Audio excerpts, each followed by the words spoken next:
Hey Switchheads, how's it going? And welcome to my review of Shieldwall Chronicles, Swords of the North. And why not go ahead and hit that like and subscribe button before we get started to be kept up to date with all my latest content. And there's a link down there for the community Discord if you should want to come and join us there as well. And so let's see whether Shieldwall Chronicles, as I'm going to call it from now on because that name is way too long, has what it takes to battle itself up onto the Wall of Fame, or will it die on the battlefield on the Wall of Shame?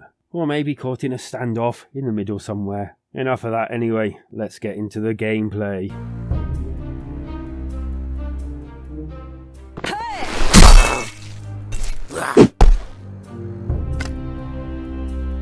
Okay, first off, this kind of to me feels like two kind of genres all rolled into one actual game. And firstly, let's talk about the RPG element and the tactical fighter element as well. Okay, so firstly, you get to pick 6 actual warriors, all with different attributes and like long range, short range, magic and things like that. And once you pick your team, it's time to hit the road.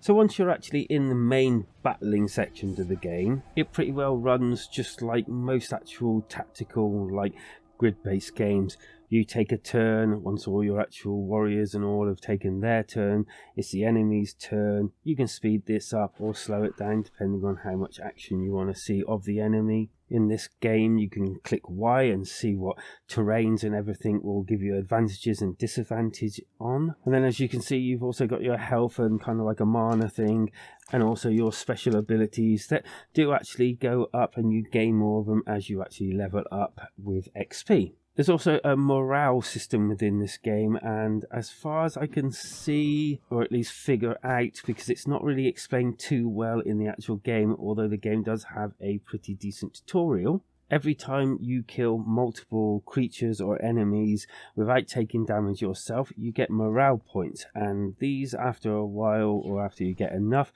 get made into, I think, these command trait points, and then you can then use these to get different like command traits. Achieving that goal is a different matter though, and I suppose depending on what level you have and how good at the game you are is, well, how many of those you actually will receive in the end. And also when you use them, they're gone, you have to build it up again, or at least I think that's how it works. The controls are quite decent.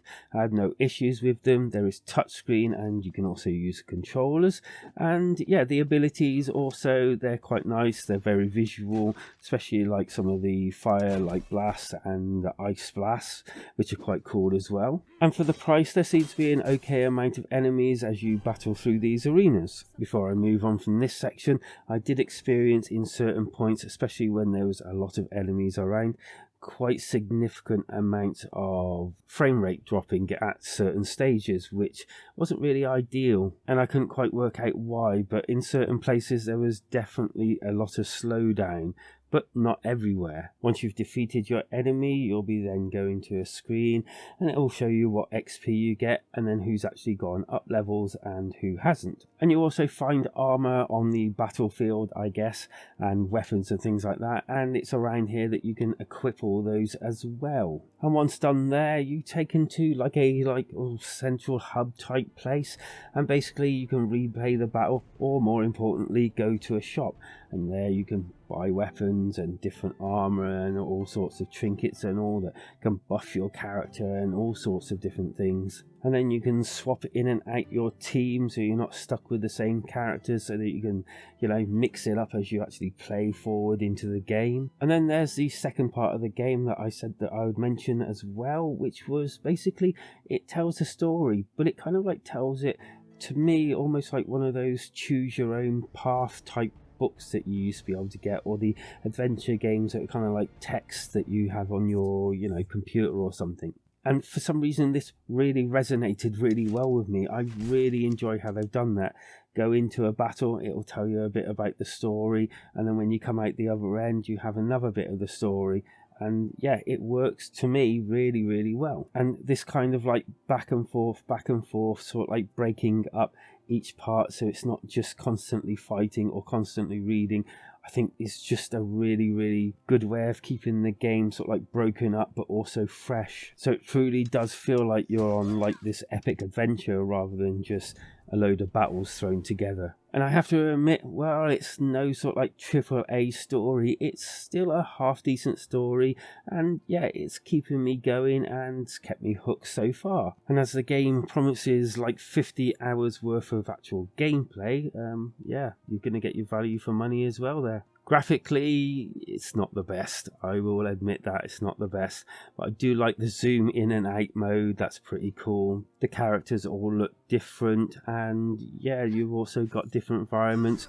Inside buildings, outside buildings, and some half-decent creatures as well. It's just a shame that that frame rate issue happens now and again. It really does sort of like, it doesn't ruin the game, but kind of like takes you out the immersion a little bit. But I will say that they've done quite well with the magical powers. You know, there is actually some detail in what they're actually doing here. Sort of another problem I found here was when the enemies are actually taking their turn, I couldn't freely move the camera wherever I wanted to, so I was kind of like sometimes stuck not being able to see the action of what was going on. Although I did like the way it looked kind of funny when you actually speeded the enemy's actions up just to get it done quicker.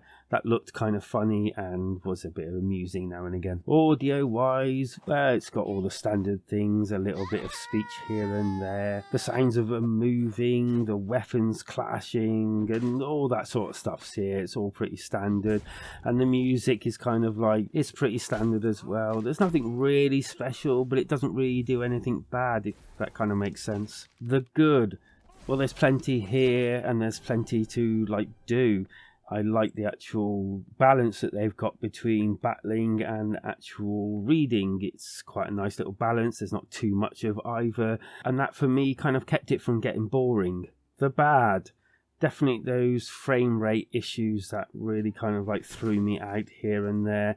Luckily enough, it's not too much and it's not in too many places, but it does like throw you out of the immersion as you're actually going through the battles. The score. Well, I'm actually kind of getting better and used to these more and more as I've actually reviewed about 3 of them now, I think. And they seem to get slightly better every time I pick up a different one with slightly different things that you can do or a different mechanic here and there, and that's why I'm going to give this one a 3+ out of 5. And I'd definitely say for the price bracket, and if you enjoy this sort of thing, that I think this will be something you should actually pick up. It was fun, it is fun, and I'm still playing it now. And so let's battle our way over to the alternative, and that's going to be Demons Rise, Lords of Chaos by Silesia Games again. So I'm actually going to suggest a game that I've already played by the same publisher. And I think if you like Shieldwall Chronicles, then I definitely think you're going to like Demons Rise, as they have so many similarities, but there are slight differences.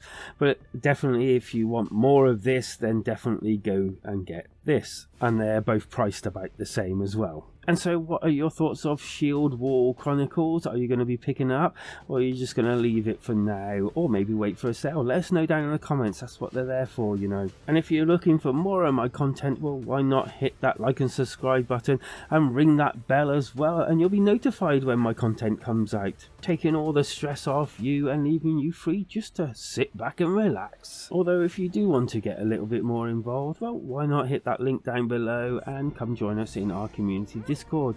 We're a load of like-minded people, and yeah, we welcome newcomers, because after all, life is better when we switch together.